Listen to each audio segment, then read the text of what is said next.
بالله من الشيطان الرجيم.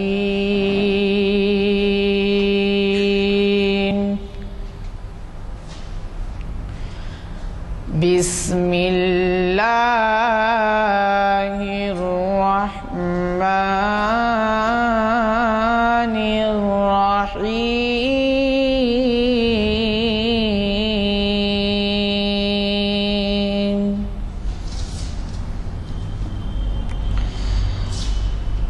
يا أيها الذين آمنوا توبوا إلى الله توبة نصوحا عسى ربكم أن يكفر عنكم سيئاتكم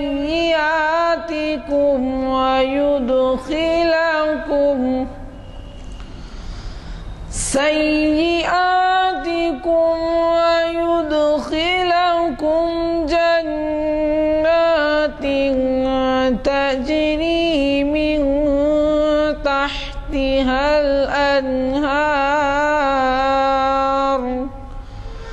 يوم لا يخزي الله النبي والذين آمنوا معه نورهم يسعى بين أيديهم وبأيمانهم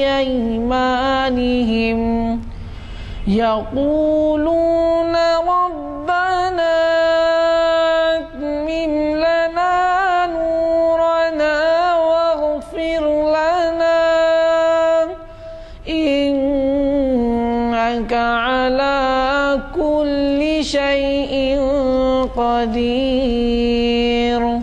صدق اللہ العظیم. السلام علیکم. میں سید حامد حسینی سماجی رکن حزب قائد جناب غلام یزدانی صاحب کنوینر محافل مسجد عالیہ گن فاؤنڈری آپ کی خدمت میں آج کا عنوان اور مقرر صاحب کا تعارف پیش کر رہا ہوں. آپ حضرات پروفیسر سید شاہد علی عباسی صاحب سے بخوبی واقف ہے. موضوع اپنے خود کے تجویز کردہ عنوان ذکر الہی پر روشنی ڈال رہے ہیں. ہماری آج کی یہ محفل شریعت انفارمیشن سروس کی 476ویں نشست بروز پیر 28 جنوری 2013 مطابق 15 ربیع الاول 1434 ہجری جامع مسجد عالیہ گن فاؤنڈری کے کانفرنس ہال میں منعقد ہو رہی ہے. حافظ و قاری محمد عرفان احمد صاحب کی خوش الہان قرأت سے آغاز ہوا. میں محترم پروفیسر سید شاہد علی عباسی صاحب سے گزارش کرتا ہوں کہ وہ شہ نشین پر تشریف لائیں اور ہمیں اپنے خطاب سے سرفراز فرمائیں. الحمدللہ رب العالمین والصلاة والسلام والبرکات من اللہ على رسوله النبي الأمي وعلى آله وأصحابه وأزواجه وذرياته أجمعين. اما بعد. بزرگوں دوستوں، آج کا عنوان ذکر الہی بے شک میں نے خود سے منتخب کیا ہے. اس کے بعض پہلوؤں پر انشاءاللہ اپنی معلومات کی روشنی میں کچھ کہنے کی جسارت کروں گا. جب ہم عربی میں لفظ ذکر کہتے ہیں تو اس کے معنی دو ہو سکتے ہیں. ایک یاد کرنا، دوسرے یاد رکھنا. اور پھر محاورے میں اس لفظ میں مزید وسعت ہو جاتی ہے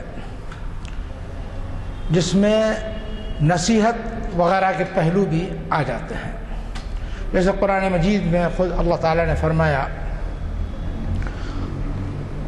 لقد یسرنا القرآن للذکر فہل من مذکر، تحقیق کہ ہم نے قرآن کو رہنمائی کے لیے یا دہانی کے لیے یا نصیحت حاصل کرنے کے لیے آسان کیا ہے۔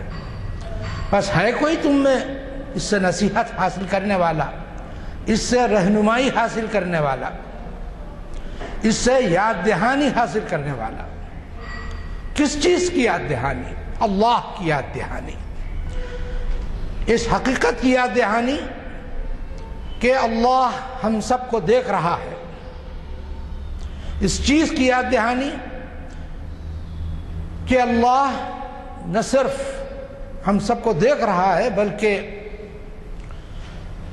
ہماری زبان سے نکلے ہوئے ایک ایک کلمے کو سن بھی رہا ہے، اور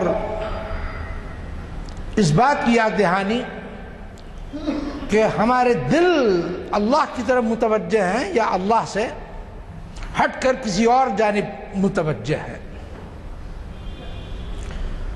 اللہ تعالیٰ نے خود قرآن مجید میں فرمایا اقیم الصلاۃ لذکری، نماز کو میرے ذکر کے لیے قائم کرو، یعنی نماز کے قیام کا مقصود یا مقصد یہ بتایا گیا کہ اللہ کا ذکر ہو، اور اس کو آگے اللہ تعالیٰ نے ایک اور موقع پہ یوں فرمایا وَلَذِكْرُ اللَّهِ أَكْبَرُ، اور تحقیق کہ اللہ کا ذکر بہت بڑا ہے، بہت عظیم ہے۔ تو اللہ چاہتا یہ ہے کہ انسان بخوبی آگاہ رہے، جب تک اس کا شعور بیدار ہو، جب تک اس کے ہوش و حواس کام کر رہے ہوں، وہ اس احساس سے اپنے آپ کو بار بار جوش دلاتا رہے، ہوش دلاتا رہے کہ اللہ دیکھ رہا ہے، اللہ سن رہا ہے، اللہ کی نظر اس حقیقت پر ہے کہ کہیں میرے کان کسی کی غیبت سننے میں تو لگے ہوئے نہیں ہیں، کسی پر بہتان باندھا جا رہا ہے اور میں اس سے چٹخارے لینے کے لیے اس طرح متوجہ تو نہیں ہوں، کسی جگہ کوئی حسن صوت کا مظاہرہ کر رہا ہے، گانے ہو رہے ہیں یا موسیقی بجائی جا رہی ہے اور میرا قلب اس طرف تو متوجہ نہیں ہے، میرا ذہن کس طرف متوجہ ہے؟ قرآن مجید ہی میں اللہ تعالیٰ فرماتے ہیں ان السمع والبصر والفؤاد كل اولئک کان عنہ مسئولا، بے شک بصارت، سماعت اور قلب و ذہن ایک ایک چیز کے بارے میں، ان کے بارے میں سوال کیا جانے والا ہے۔ سوچ لیجئے، سماعت ہو، بصارت ہو، فؤاد عربی میں قلب کو بھی کہتے ہیں، ذہن کے لیے بھی استعمال ہوا ہے، اور بعض لوگوں نے ذہن اور قلب اور روح کے اجتماع کو فؤاد کہا ہے۔ تو اللہ تعالیٰ ایک ایک چیز کے بارے میں ہم سے پوچھ سکتا ہے، ابھی مالک کی مہربانی ہوگی، لیکن اس وقت جب کہ ہم لب بند اس کے حضور حاضر ہوں گے، ہمارا مقدمہ اس کی بارگاہ میں پیش ہوگا اور پھر وہ حساب لے گا۔ اللہم حاسبنا حسابا یسیرا، اللہم حاسبنا حسابا یسیرا، اللہم حاسبنا حسابا یسیرا۔ تو ذکر میں نے عرض کیا کہ یاد کرنے اور یاد رکھنے دونوں کے لیے قرآن مجید میں اور یہ عربی زبان میں استعمال ہوا ہے، اسی طرح نصیحت کے لیے بھی آیا ہے، رہنمائی حاصل کرنے کے لیے بھی آیا ہے۔ جیسے قرآن مجید ہی میں قرآن مجید کے لیے لفظ آیا ہے ذکرا، ذکرا کس طرح؟ نصیحت کی کتاب، رہنمائی کی جن جن پہلوؤں میں، جن جن گوشوں میں ہم کو اللہ کی طرف سے ضرورت ہے، ان سب کو اللہ تعالیٰ نے اپنی کتاب میں کھول کھول کر بیان فرما دیا ہے، اور جن چیزوں کو ہمارے فہم سمجھنے سے قاصر ہیں ان کو اللہ کے رسول صلی اللہ علیہ وسلم کی زبان اور عمل کے ذریعے لوگوں پر روشن کر دیا ہے، تاکہ لوگ سمجھیں اس آیت کا منشا کیا ہے، مراد کیا ہے، اور اللہ کو مقصود کیا ہے۔ اب آئیے قرآن مجید میں خود اللہ تعالیٰ نے یہ فرمایا فَاذْكُرُونِي أَذْكُرْكُمْ وَاشْكُرُوا لِي وَلَا تَكْفُرُونَ، تم مجھے یاد کرو یا تم مجھے یاد رکھو، میں تمہیں یاد کروں گا یا تمہیں یاد رکھوں گا، اور میرا شکر بجا لاتے رہو اور ناشکری مت کرو۔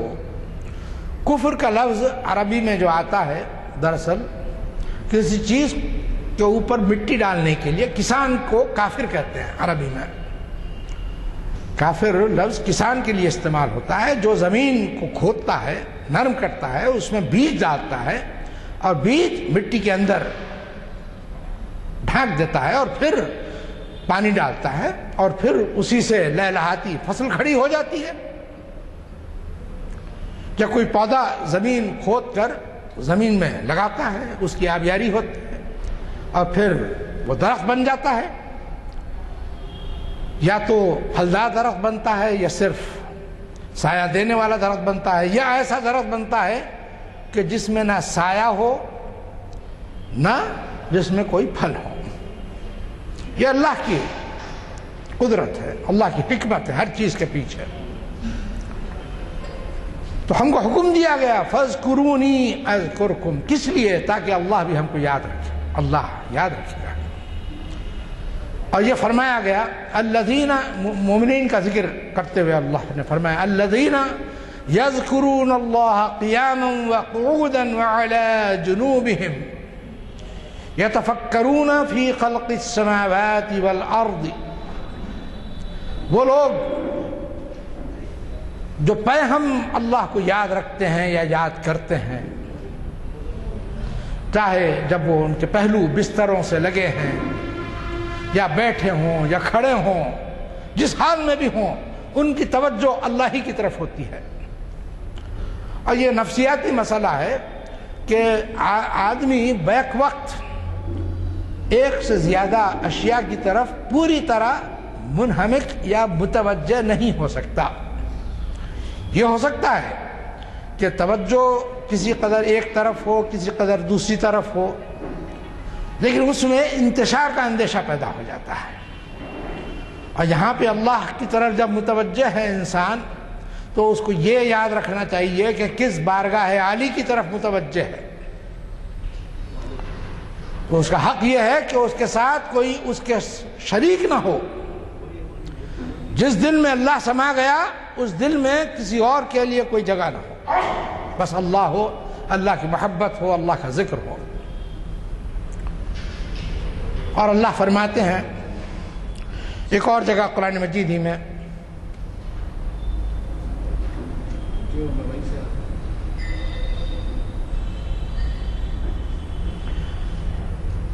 کہ جو لوگ اپنی اولاد کو، اپنے اموال کو اللہ کے ذکر پر ترجیح دیتے ہیں، بے شک یہی ہیں جو خسارے میں رہیں گے۔ سوچیے ہم میں سے کون ہوگا جس کے بیوی بچے نہ ہوں گے یا اہل و عیال نہ ہوں گے، بھائی بہن ہیں، ماں باپ ہیں، بچے ہیں، دوست ہیں، احباب ہیں۔ اموالکم و اولادکم، کہ تمہارے اموال اور تمہاری اولاد اللہ کے ذکر سے تم کو غافل نہ کر دے۔ اور اگر ایسا ہوتا ہے تو بے شک یہی لوگ ہیں جو خسارے میں رہنے والے ہیں۔ اللہ ہم کو محفوظ رکھے۔ بیوی بچوں کی محبت یا مال کی محبت یا ماں باپ کی محبت ہم کو اللہ سے غافل نہ کرے۔ اللہ اور اللہ کے رسول کی محبت، سورہ توبہ کی ایک آیت ہے جس کی روح سے بعض علماء تفسیر کے نزدیک اور اللہ کے رسول صلی اللہ علیہ وسلم کی احادیث مبارکہ کی روشنی میں جن لوگوں نے یہ نتائج اخذ کیے، ان کے نزدیک ہر مومن پر واجب ہے اللہ کی اور اللہ کے رسول کی محبت، اور بعض کے نزدیک واجب سے ایک درجہ اونچا فرض ہے۔ ہم پر، آپ پر، سب پر اللہ کی محبت، اللہ سے، رسول سے محبت فرض ہے۔ فرض ہے کا مطلب یہ نہیں کہ صرف احکام کی درجہ بندی کرتے ہوئے ہم آ جائیں، بلکہ ہمارے ذہن میں یہ ترجیح ہر موقع پر رہے کہ اگر کسی وقت دو چیزوں میں مقابلہ ہوتا ہے تو ہم کو کس کو اختیار کرنا ہے؟ اللہ کو اختیار کریں گے، اللہ کے رسول کو اختیار کریں گے، اللہ کے نازل کردہ دین کو اختیار کریں گے، اللہ کی کتاب کو اختیار کریں گے، اللہ کے نبی کے اسوے کو اختیار کریں گے، یا پھر مال اور اولاد اور کھیت کھلیان اور اپنے جو فیکٹریز ہیں، جو ملازمتیں ہیں، جو کاروبار ہیں، جن پیشوں سے بھی انسان وابستہ ہے، اس کو ترجیح دی جائے گی؟ ایسا نہیں ہے۔ لوگ اپنے کاروبار میں مشغول رہتے ہیں لیکن ان کے دل اللہ کی یاد سے غافل نہیں رہتے۔ اللہ کے رسول صلی اللہ علیہ وسلم نے ایک حدیث میں جو آپ کی طرف منسوب ہے یہ فرمایا کہ کچھ لوگ ایسے ہیں جو نرم گدوں کے اوپر لیٹے ہوتے ہیں لیکن ان کی توجہ اللہ ہی کی طرف ہوتی ہے۔ ہم سمجھتے ہیں کہ نرم گدوں پر لیٹنے کی وجہ سے ہم اللہ سے غافل ہو جاتے ہیں۔ ہم نے بعض واعظین کو سنا بھی ہوگا اور ہم جانتے ہیں اللہ کے رسول صلی اللہ علیہ وسلم ایک اکہری چادر کے اوپر لیٹا کرتے تھے۔ ام المومنین میں سے آپ میں ایک زوجہ محترمہ نے ایک مرتبہ اس کو دوہرا کر دیا۔ رسول اکرم صلی اللہ علیہ وسلم کی نیند سے جس وقت ہوشیاری متوقع تھی جب نہیں ہوئی تو آپ نے پھر ان سے پوچھا کہ تم نے بستر میں کچھ ترمیم کی تھی؟ انہوں نے کہا جی ہاں، آپ کے آرام کی غرض سے میں نے چادر کو دوہرا کر دیا تھا۔ تو آپ نے فرمایا ایسا مت کرو۔ چنانچہ اس کے بعد پھر وہی ایک چادر۔ یہ مقصود نہیں ہے کہ گدوں پر لیٹنا منع ہے، آرام کرو، لیکن اللہ کو مت بھولو۔ اللہ نے دنیا ہمارے لیے بنائی ہے، اس میں جتنی طیبات ہیں وہ ساری اشیاء جو اللہ نے مومنین کے لیے حلال قرار دی ہیں وہ سب طیب ہیں۔ استفادہ کرو اور پھر تحدیث نعمت کرو، اللہ کا شکر ادا کرو۔ لَإِن شَكَرْتُمْ لَأَزِيدَنَّكُمْ۔ سب سے پہلے تو جس زبان سے آج یہ فقیر آپ کے سامنے ذکر الہی جیسے اہم موضوع پر اظہار خیال کر رہا ہے اس کا شکر بجا لاتا ہے کہ اس نے ایسے اہم موضوع پر اس کو کچھ کہنے کی توفیق عطا فرمائی۔ الحمدللہ۔ اللہ فرماتا ہے کہ جب تم شکر ادا کرو گے تو اپنی نعمت میں اضافہ کر دوں گا۔ جس نعمت پر تم شکر ادا کرو گے۔ اور ہم پتہ نہیں کہاں غافل ہیں، کن چیزوں میں ہمارے ذہن الجھے ہوئے ہیں، ہم کو یہ یاد نہیں آتا کہ ایمان جیسی دولت اللہ نے ہم کو دی ہے، اس پر ہم کتنے بار اللہ کا شکر ادا کرتے ہیں۔ ہمارے ماں باپ صاحب ایمان اللہ نے پیدا فرمائے، اس گھرانے میں ہم کو پروان چڑھایا، ان کی نگرانی میں ہماری تربیت فرمائی، اچھے اساتذہ ملے، اچھا ماحول ملا، مولوی صاحب ملے جن سے ہم نے قرآن مجید کو صحیح پڑھنا سیکھا، اور کلمہ طیبہ اور کلمہ شہادت اور کلمہ توحید یہ سب چیزیں ہم نے سیکھی۔ الحمدللہ آج بھی ہمارے ذہن میں جاگزی ہے۔ اللہ ان تمام اساتذہ کی مغفرت فرمائے، ان کے درجات جنت میں بلند فرمائے جن سے ہم نے سیکھا۔ ہم نے جو سیکھنے کی جو صلاحیت ہے یہ کس کی دی ہوئی ہے؟ یہ بھی اللہ کی دی ہوئی ہے۔ جو کچھ ہم نے سیکھا اور جس طرح سیکھا جس سے ہمارے ذہن اللہ کی حمد سے معمور ہو گئے، اس پر بھی ہم شکر ادا کریں تاکہ اللہ سے قربت بڑھتی چلی جائے۔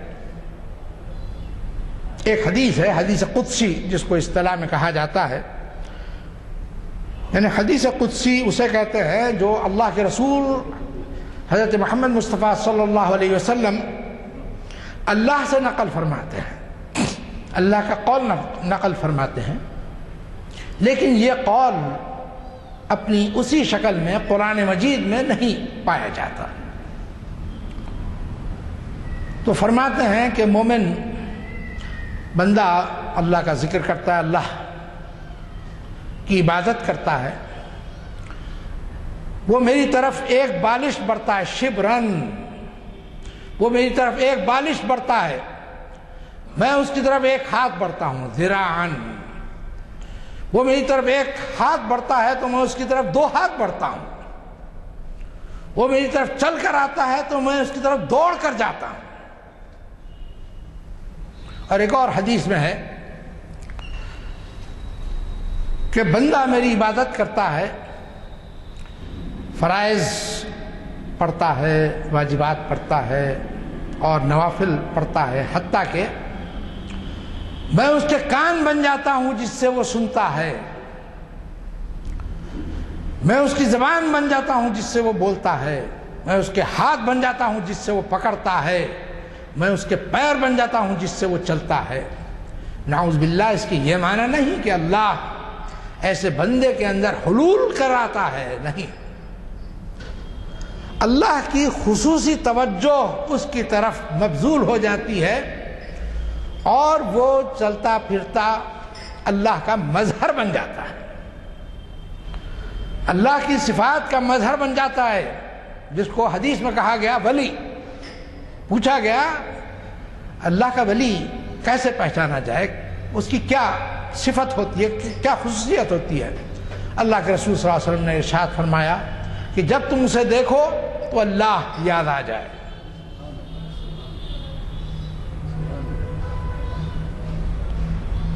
تو وہ مظہر بن جاتا ہے اللہ کی صفات کا۔ اب جو کچھ وہ کرتا ہے قلب میں اس کے جیسے جیسے اللہ کی طرف سے القاء ہوتے رہتے ہیں احکام، ارشادات، وہ اسی کے مطابق چلنا ہو تو چلتا ہو، اور جب بیٹھنے کا حکم ہوتا ہے بیٹھ جاتا ہے، خاموش ہونے کا حکم ہوتا ہے تو خاموش ہو جاتا ہے۔ دیکھنے والے حیران کہ بولنے والا خاموش کیوں ہے، بول نہیں سکتا، اس لیے کہ اللہ کے اسرار ظاہر کرنے کی اجازت نہیں ہوتی ہے، خاموش ہے۔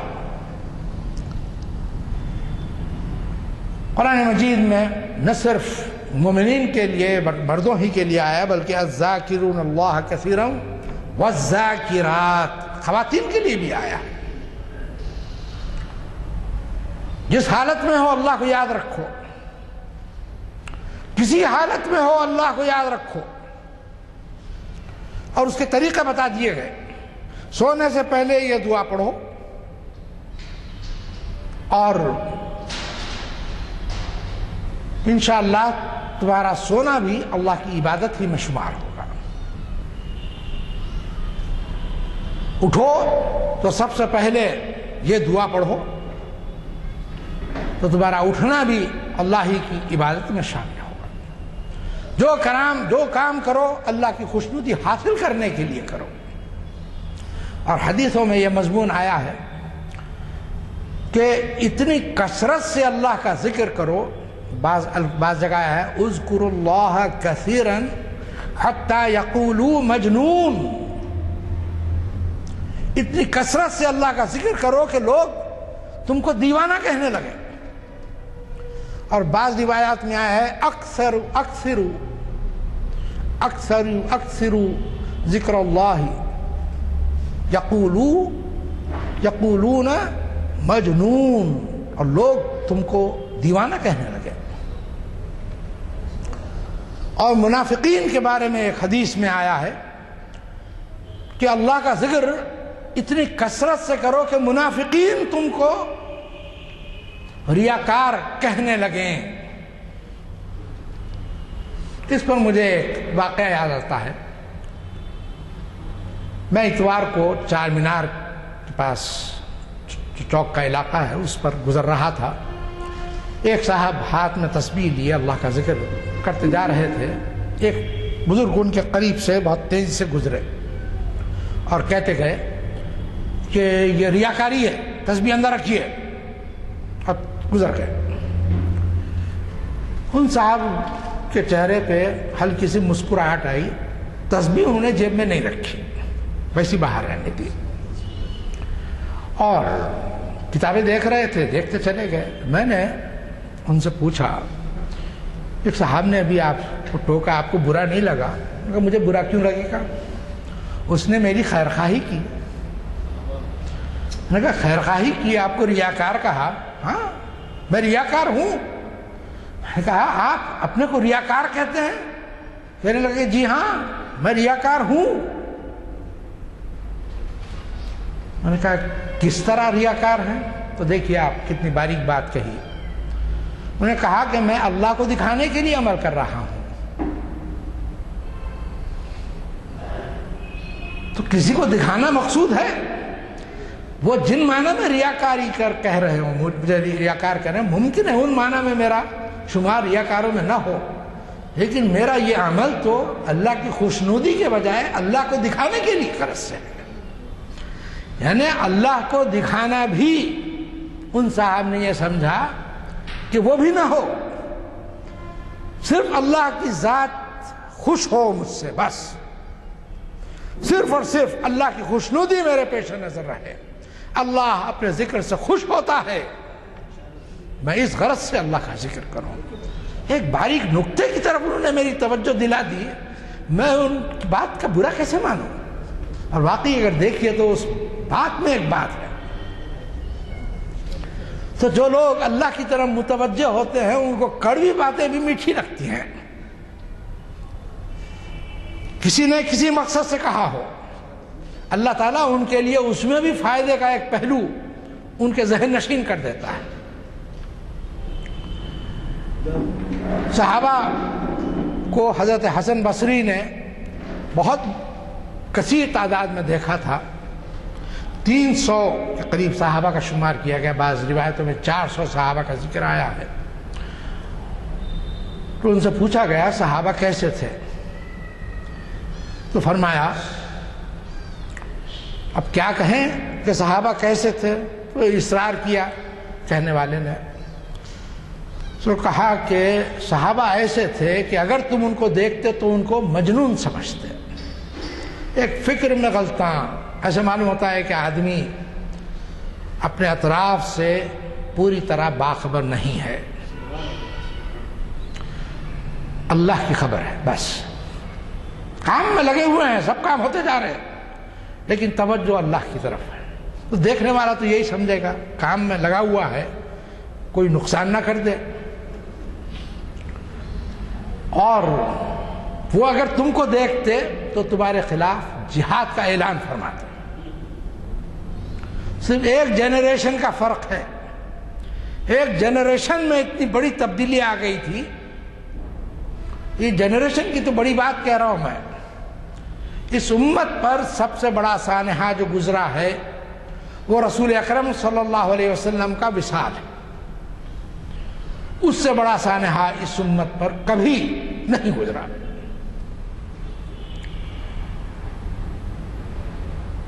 اس میں حضرت عمر جیسا باہوش آدمی اپنا عقلی توازن کھو بیٹھتا ہے۔ حضرت ابوبکر مل کر ہی گئے تھے کہ خبر ہوتی ہے وصال کی، فوراً لوٹ کے آتے ہیں، دیکھ رہے ہیں حضرت عمر تلوار نکالے، لوگوں کو دھمکا رہے ہیں کہ جو کوئی کہے کہا کہ محمد ختم ہو گئے میں اس کی گردن قلم کر دوں گا۔ ابو بکر حجرے میں تشریف لے گئے، بی بی عائشہ رضی اللہ تعالی عنہا کا حجرہ تھا، آپ کی پیشانی پہ بوسہ دیا اور فرمایا اللہ آپ پر 2 موتیں جمع نہیں کرے گا۔ باہر تشریف لائے اور لوگ ان کی طرف متوجہ ہوئے اور انہوں نے کھل کر یہ بات کہی کہ جو کوئی محمد کی عبادت کرتا تھا تو وہ جان لے کہ محمد مر چکے، قد مات۔ اب میں حدیث کے جو الفاظ آئے ہیں میں ان کا ویسا ہی ترجمہ کر رہا ہوں۔ ہم ادب کی زبان میں یہ کہیں گے کہ رسول اللہ صلی اللہ علیہ وسلم وصال فرما چکے، اس لیے کہ ہمارے ذہن میں جو موت کا تصور ہے، انبیاء کو اللہ جب موت سے سرفراز فرماتا ہے تو وہ موت بالکل ایک الگ نوعیت کی ہوتی ہے۔ ہماری فکر ہماری سمجھ سے بالاتر ہے، برزخی حیات عطا فرماتے ہیں، اور شہداء سے زیادہ قوی برزخی حیات ان کو ملتی ہے، اپنی قبروں میں زندہ رہتے ہیں، وہ اللہ کی عبادت میں مشغول رہتے ہیں، اللہ کی طرف سے ان کو رزق دیا جاتا ہے۔ اور رسول اکرم صلی اللہ علیہ وسلم نے جس وقت اس دنیا سے پردہ فرمایا، اس وقت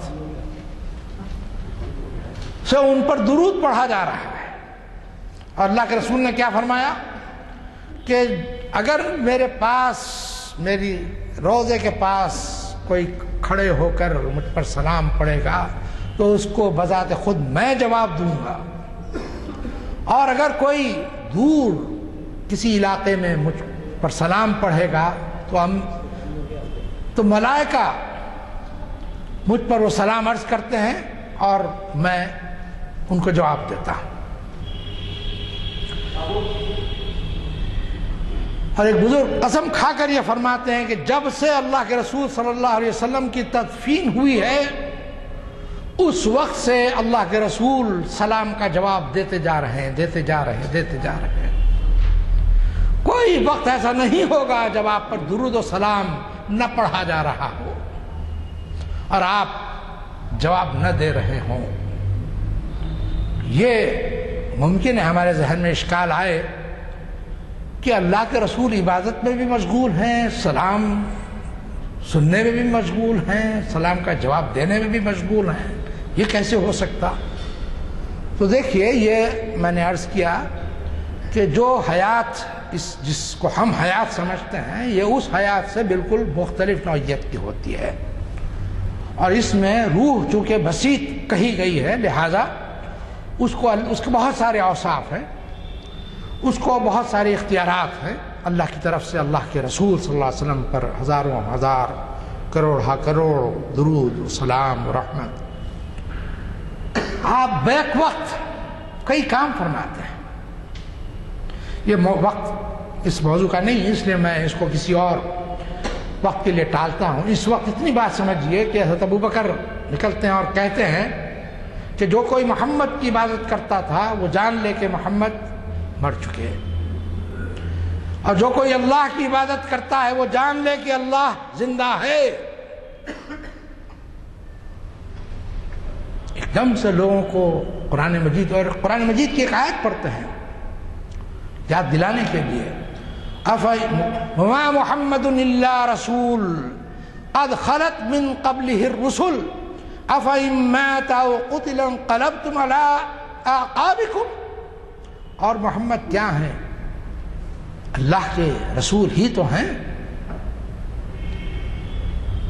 اگر یہ وصال فرما جائیں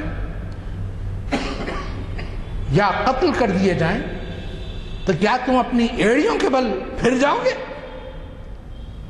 نہیں، جن لوگوں کو پھرنا تھا پھر گئے۔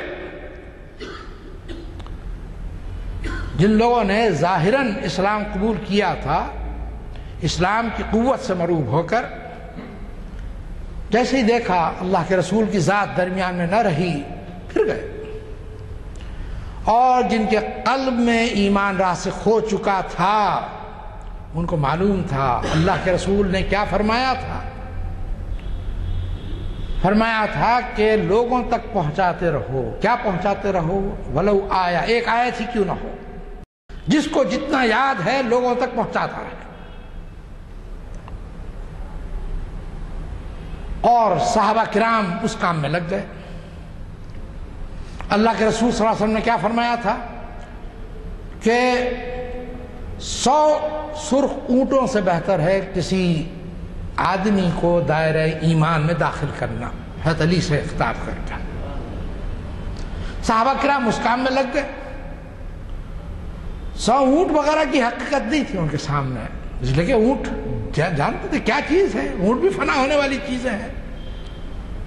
جو چیز فنا نہیں ہوگی، وَيَبْقَى وَجْهُ رَبِّكَ ذُو الْجَلَالِ وَالْإِكْرَامِ، اللہ کی ذات رہ جائے گی، اور اللہ کی ذات کی خوشنودی ہی مطلوب ہے۔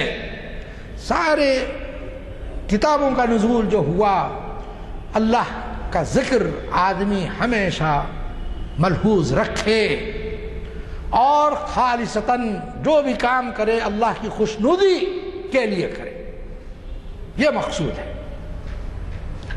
اور اسی بات کی طرف قرآن مجید بار بار توجہ دلاتا ہے، تاکہ ایک موقع پر اللہ کے رسول سے خطاب کر کے اللہ فرماتے ہیں ایسے لوگوں کو اپنے سے دور مت کرو جو صبح و رات یا صبح و شام اللہ کا ذکر کرتے رہتے ہیں۔ اللہ کے ذکر کرنے والے کی کیسی اہمیت ہے تصور فرمائیے۔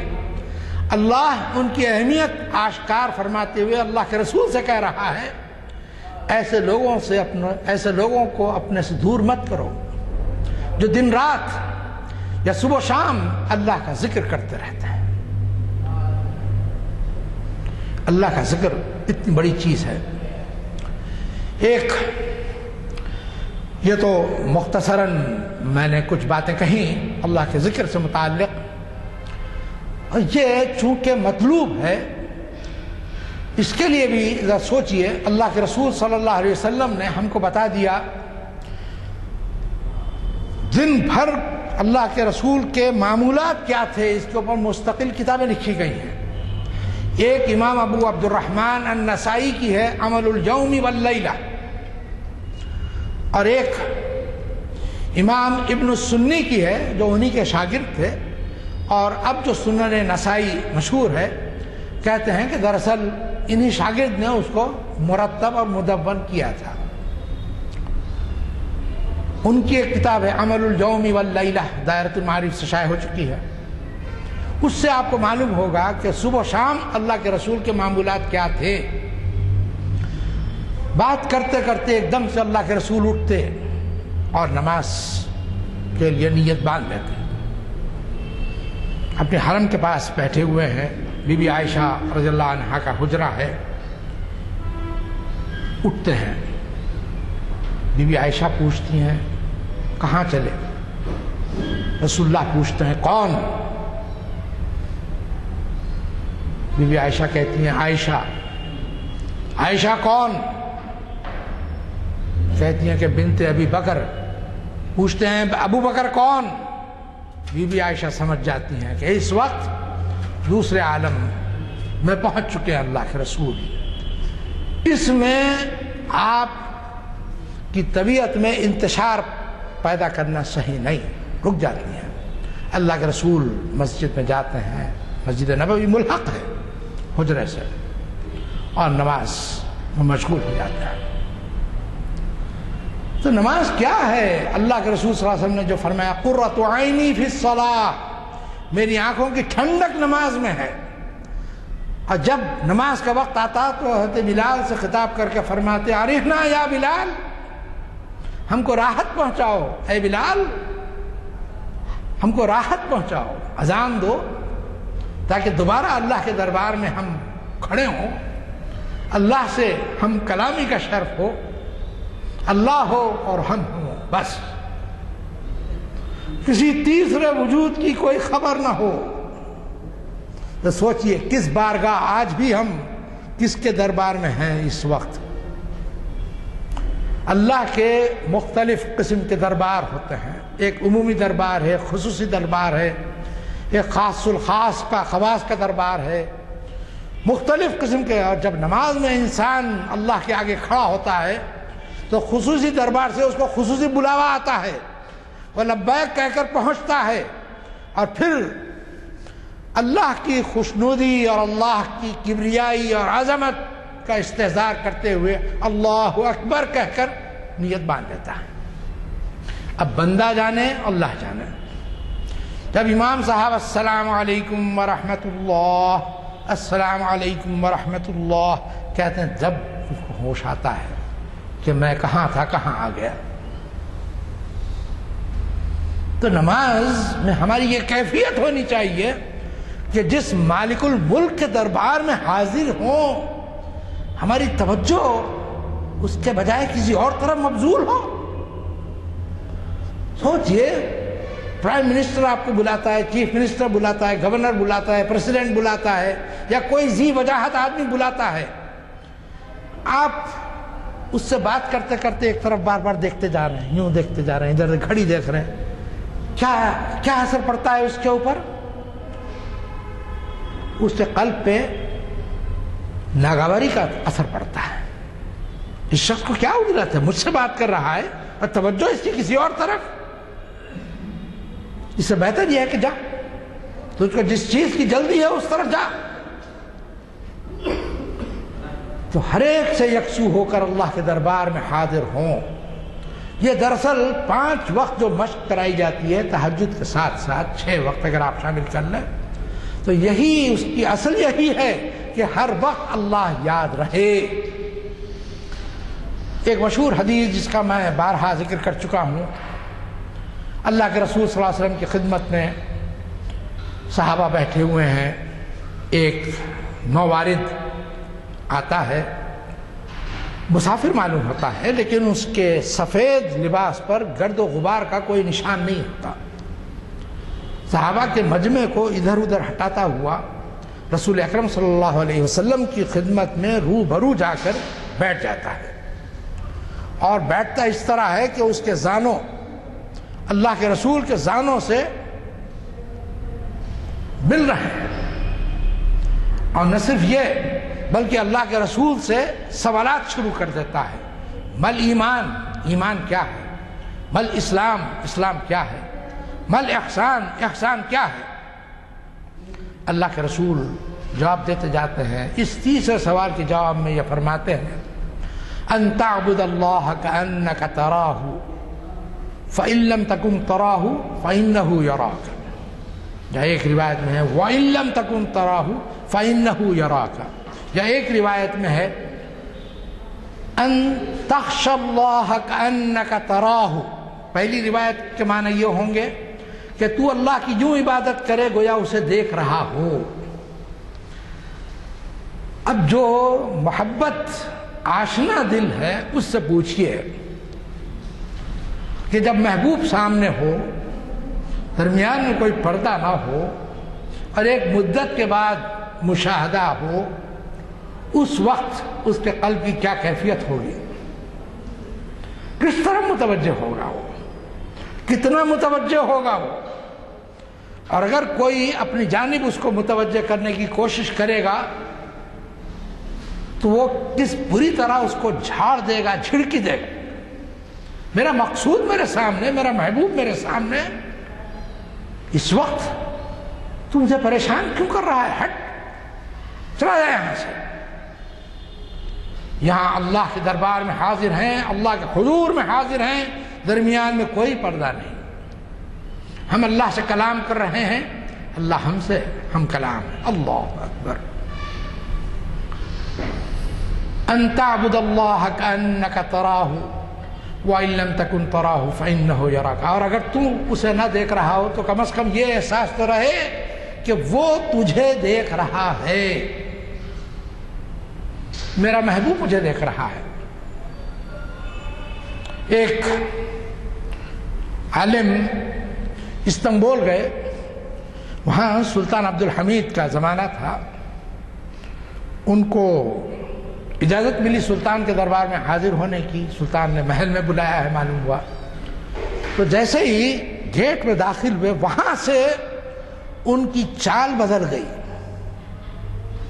مروب ہو گئے ایک دم سے. ایک ایک قدم احتیاط سے مؤدبانہ بڑھا رہے ہیں. پتہ نہیں کس کھڑکی سے، کس جھروکے سے خلیفہ مجھے دیکھ رہا ہو. اور اسی طرح وہ اندر پہنچے، اسی طرح ان کا اندر بٹھایا گیا اور پھر خلیفہ نے ان سے ہم کلامی کی، پھر واپس ہوئے.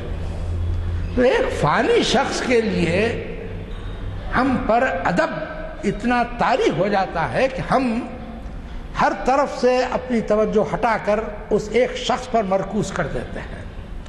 یہاں اللہ کی ذات ہمارے سامنے ہے اور اس کے پاس سے بلاوا آیا ہے، وہ ہمارے سامنے ہے. کوئی تیسرا فرد ہمارے اس کے درمیان حجاب نہیں ہے.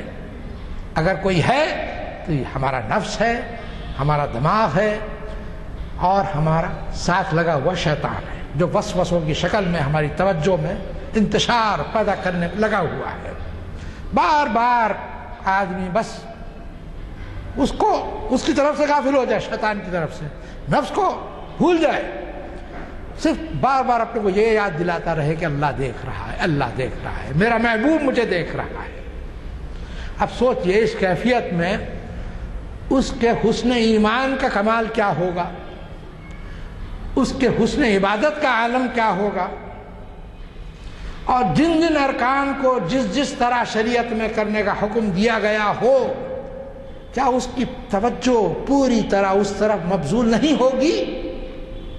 پورے اطمینان کے ساتھ کہ میرا رب مجھے سن رہا ہے، سبحان ربی العظیم پڑھے گا، میرا رب مجھے سن رہا ہے، سبحان ربی الاعلی پڑھے گا۔ اللہ اکبر جب پہلی مرتبہ اس کی زبان سے ادا ہوگا تو واقعی اللہ کی کبریائی، اللہ کی عظمت، ساری چیزیں اس کے سامنے آ جائیں گی، اور پھر وہ نماز میں داخل ہوگا، اور اسی کیفیت کے ساتھ کہ اللہ دیکھ رہا ہے، اللہ سن رہا ہے، میں اس کے دربار میں حاضر ہوں، اس وقت میں کسی اور طرف متوجہ نہیں ہو سکتا، اس کیفیت میں انشاءاللہ نماز تمام کرنے کی کوشش کرے گا۔ اگر کوئی نہیں کرتا ہے تو کرنے کی کوشش شروع کر دینا چاہیے، کوئی مشکل چیز نہیں ہے۔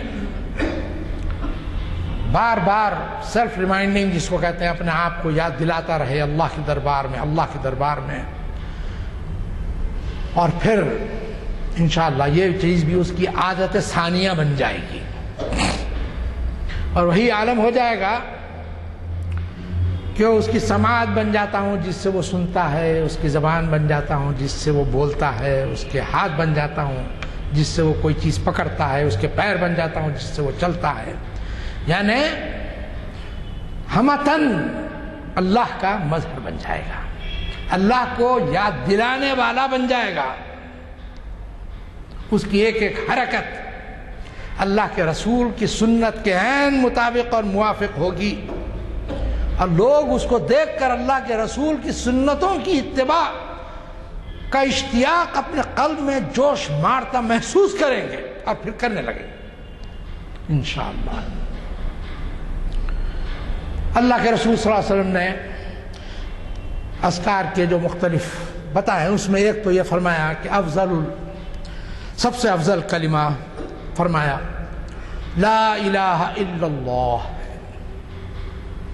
جب اللہ کے رسول صلی اللہ علیہ وسلم نے لا الہ الا اللہ فرمایا، یہ نہیں کہ لا الہ الا اللہ الگ، محمد الرسول اللہ الگ، پڑھتا جائے لا الہ الا اللہ، لا الہ الا اللہ، الا اللہ، الا اللہ، اللہ اللہ اللہ اللہ، جس طرح بھی توفیق ملے، اور اس کے بعد 10-20 بار پڑھنے کے بعد ایک بار محمد الرسول اللہ صلی اللہ علیہ وسلم، یہ بھی پڑھ لیا چلے۔ اسی طرح اللہ کے رسول صلی اللہ علیہ وسلم نے فرمایا کلمہ شہادت، اشہد ان لا الہ الا اللہ و اشہد ان محمد الرسول اللہ۔ امام غزالی کا ایک قول میں اس سے پہلے آپ کے سامنے رکھ چکا ہوں، وہ کہتے ہیں کہ بالغ ہونے کے بعد ہر مومن پر یہ فرض ہے کہ سوچ سمجھ کر قلب کی گہرائی سے کم از کم ایک بار کلمہ شہادت پوری توجہ سے پڑھے، یہ اس کے اوپر فرض ہے۔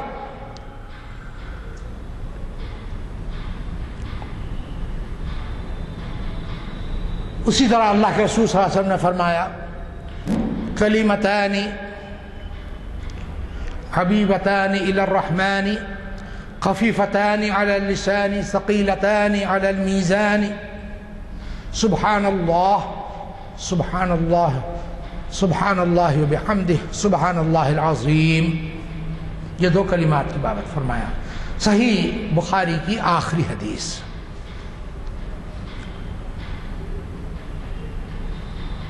سوچئے اس وقت جب کیا ضرورت پڑے گی کلمے کی فضیلت کے بارے میں۔ اللہ کے رسول صلی اللہ علیہ وسلم فرماتے ہیں کہ حضرت موسیٰ علیہ السلام نے ایک مرتبہ اللہ سے درخواست کی، اے اللہ مجھے ایسا کلمہ بتا دیجئے جو میں مخصوص کر لوں۔ اللہ نے ان سے فرمایا لا الہ الا اللہ۔ حضرت موسیٰ علیہ السلام نے تعجب سے کہا یہ تو سبھی لوگ کہتے ہیں۔ اللہ نے پھر فرمایا لا الہ الا اللہ، قل لا الہ الا اللہ حضرت موسیٰ علیہ السلام نے پھر استعجاب سے فرمایا کہ تو سب تمام مومنین کہتے ہیں یہی کلمہ پڑھتے ہیں. تو تیسری مرتبہ اللہ نے پھر فرما کر کہا کہ یہ کلمہ ایسا ہے کہ 7 آسمان اور 7 زمین ترازو کے ایک پلڑے میں رکھ دی جائیں اور دوسرے پلڑے میں یہ کلمہ رکھ دیا جائے تو بے شک اس کلمے والا پلڑا جھک جائے گا.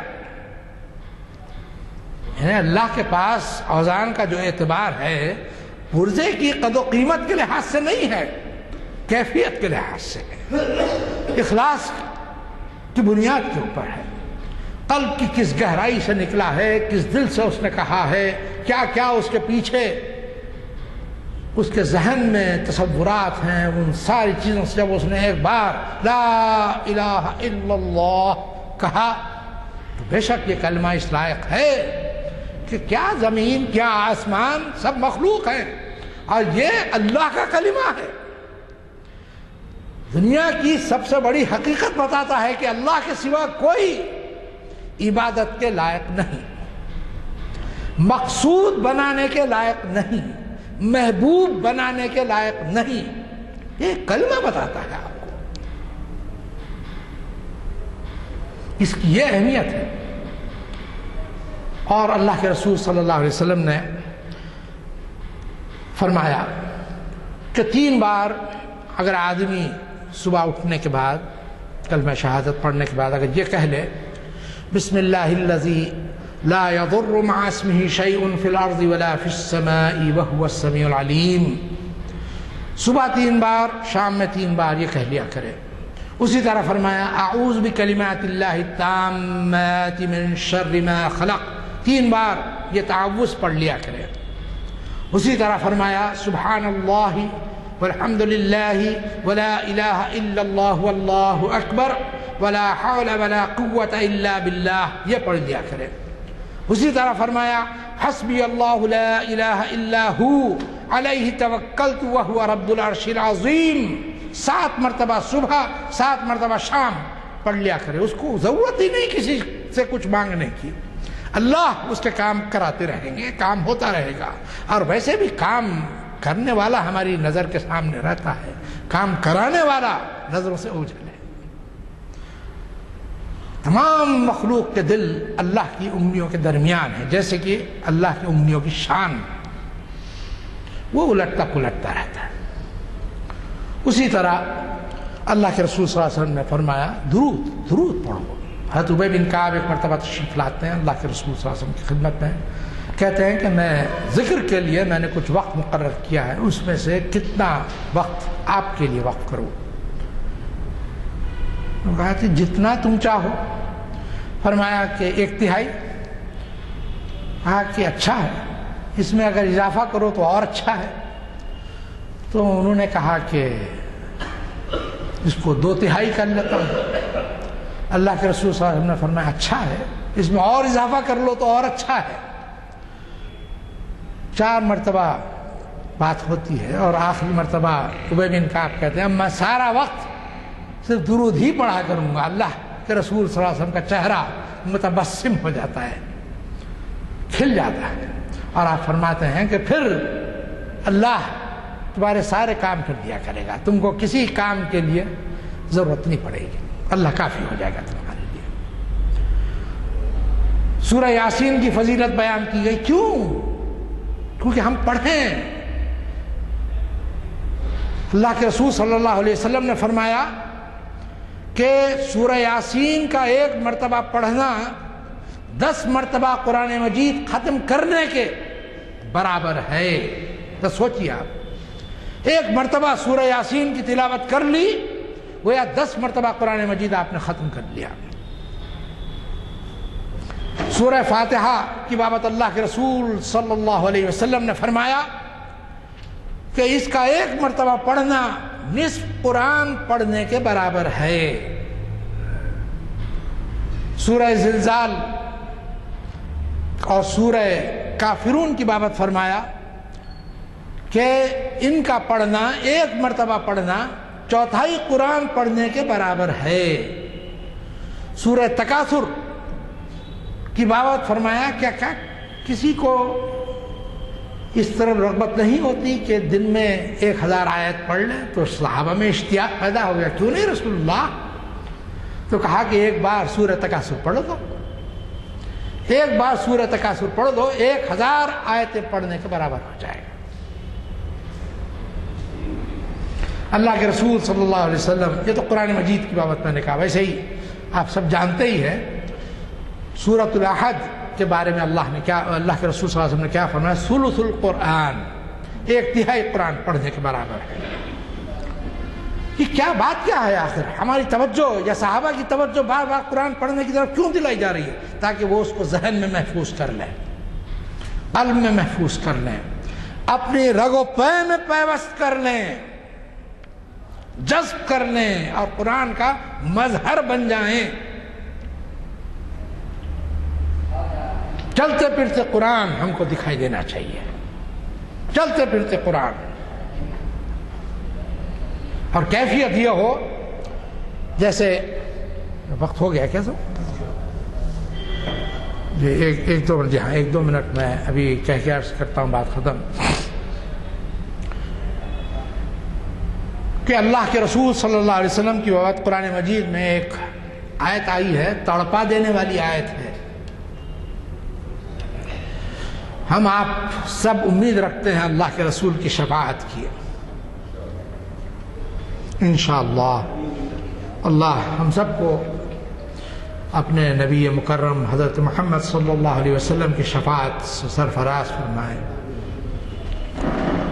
8 قسم کی شفاعت ہوگی۔ حضرت شیخ عبد الحق محدث دہلوی نے مشکات کی شرح میں اس کی تفصیل بیان کی ہے، میں اس تفصیل میں نہیں جاؤں گا، وقت بھی نہیں ہے اور ضرورت بھی نہیں ہے۔ حضرت قرآن کی آیت ہے، وَقَالَ الرَّسُولُ يَا رَبِّ قَوْمِ اتَّخَذُوا قَالَ الرَّسُولُ يَا رَبِّ إِنَّ قَوْمِ اتَّخَذُوا هَذَا الْقُرْآنَ مَهْجُورًا۔ اللہ کے رسول کی شفاعت کا ذکر تو سن چکے، بارہا سن چکے۔ اللہ کے رسول اپنی قوم کی شکایت کریں گے قیامت کے دن، کیا کہیں گے؟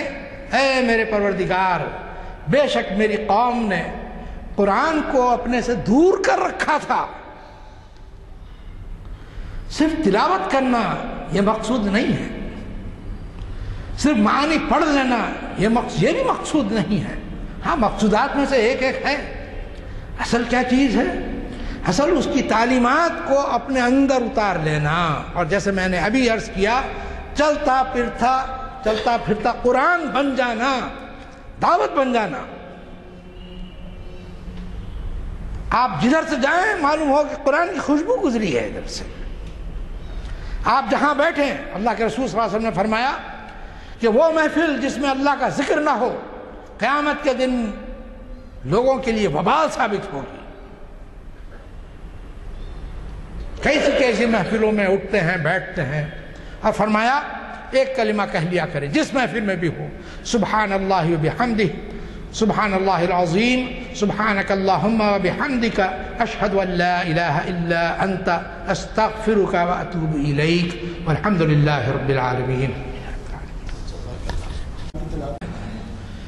کوئی بدعت وغیرہ نہیں ہے اس میں، ہر ایک نے اپنے اپنے تجربے اور اپنے کشف کے ذریعے، اور جو سالکین ان کے پاس آتے تھے ان کی استعداد اور ان کی ضرورت کے مطابق کلام فرماتے ہوئے ان کو تعلیم فرمایا کہ تم اتنے بار یہ پڑھ دو، اتنے بار یہ پڑھ دو۔ جیسے رسول اللہ صلی اللہ علیہ وسلم ایک بار راستے سے گزر رہے تھے، ایک خاتون ڈھیری لگائے تسبیحات پڑھ رہی تھی۔ اللہ کے رسول صلی اللہ علیہ وسلم تھوڑی دیر کے بعد واپس ہوئے، دیکھا کہ وہ ابھی اس میں مشغول ہیں، تو آپ رک کے فرمایا اگر تم اس کے بجائے یہ کلمات پڑھ لیتی تو اس سے زیادہ تم کو ثواب ہوتا۔ کیا کلمات ہیں؟ سبحان اللہ عدد ما خلق فی السماء، سبحان اللہ عدد ما خلق فی الارض، سبحان اللہ عدد ما خلق بین ذلک، سبحان اللہ عدد ما هو خالق۔ اسی طرح الحمدللہ کے لیے، اللہ اکبر کے لیے، لا حول ولا قوت الا باللہ کے لیے، الحمدللہ عدد ما خلق في السماء، الحمد لله عدد ما خلق في الأرض، الحمد لله عدد ما خلق بين ذلك، الحمد لله عدد ما هو خالق. یہ پڑھ لے آدمی، اللہ کے رسول صلی اللہ علیہ وسلم نے فرمایا کہ میں نے پڑھا، یہ اس سے زیادہ مجھے کفایت. تو دلچسپ عنوان تھا، اتنا ہی دلچسپ کتاب رہا. اللہ تعالیٰ کا شکر ہے کہ ہمیں ایسی محفل میں جس کو عبادت کا درجہ حاصل ہے شرکت کا موقع ملا، اور آج کی مصروف زندگی میں چند لمحات ہم نے ایسے مفید مشوروں کے حاصل کرنے میں گزارے. یہ 30 جنوری کو یعنی چہارشنبے کے دن بھی جیسے کہ اب واقف ہے محفل اقبال شناسی منعقد ہوتی ہے، اور یہ 699ویں نشست ہے، اور اسے پروفیسر خواجہ ناصر الدین مخاطب کرتے ہیں. یہ کبھی 2 مہینے 3 مہینے میں ایک دفعہ آتے ہیں. تو یہ جو ہے بہت اہم خطاب ہوتا ہے ان کا، اور بڑی تیاری سے آتے ہیں. اور ان کا عنوان ہے فکر زندہ رود اور عصر حاضر.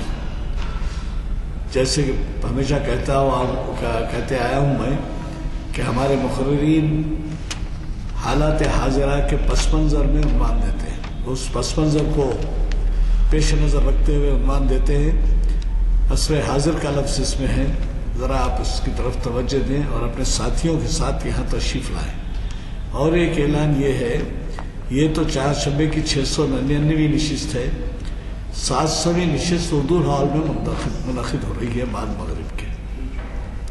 700ویں نشست کی صدارت پروفیسر ضیاء الدین شکیب کر رہے ہیں، اور اس میں مرکزی وزیر قانون جو حیدرآباد کے ہیں، سابق مرکزی وزیر قانون اور گورنر کیرلا بھی تھے، شیو شنکر صاحب اس میں مہمان خصوصی ہیں. حضرائے کرم ابھی سے نوٹ فرما لیجئے کہ 6 فروری کا چہارشنبہ جو ہے اس میں آپ کو مغرب میں اردو ہال میں آنا ہے.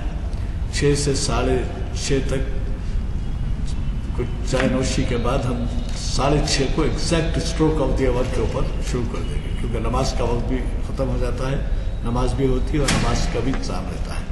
میں آج کے مخرج صاحب سے گزارش کرتا ہوں کہ دعا فرمائیں.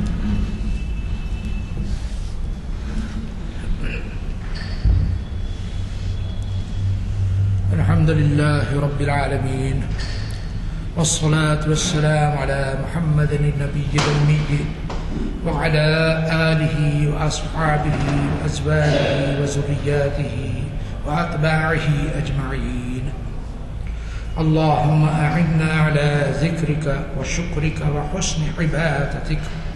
اللهم أرنا الحق حقا وارزقنا اتباعه، وأرنا الباطل باطلا وارزقنا اجتنابه.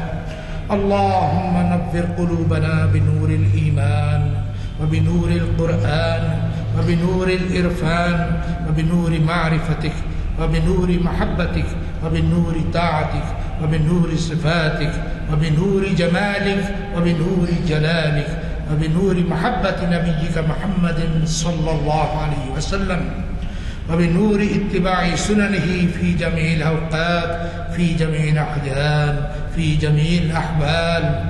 وصلى الله تعالى على خير خلقه سيدنا محمد وعلى آله وأصحابه أجمعين برحمتك يا أرحم الراحمين. الحمد لله رب العالمين.